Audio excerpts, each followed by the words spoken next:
एक दफा का जिक्र है, एक लोमड़ी एक दरख्त के पास से गुजर रही थी। उसने देखा एक मुर्गा दरख्त की शाख पर बैठा हुआ था। मुर्गे को देखकर लोमड़ी के मुंह में पानी आ गया। क्या मजे का खाना है, लोमड़ी बोली। लोमड़ी दरख्त पर चढ़ना नहीं जानती थी।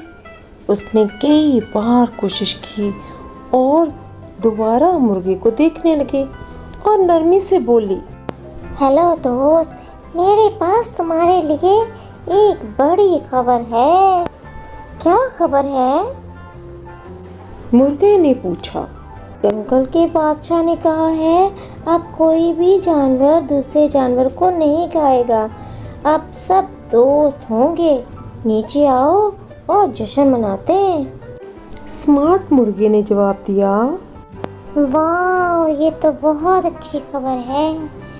आज से हम सब दोस्त होंगे। मगर अपने पीछे देखो, बहुत से शिकारी कुत्ते आ रहे हैं। जाओ उन्हें भी बुलाओ, फिर जश्न मनाएंगे।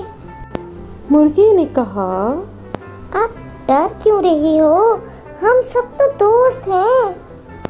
हाँ हाँ, मुझे अभी ज़रूरी काम है, मैं फिर आऊँगी। हमें धोखेबाज लोगों से दूर ही रहना होगा।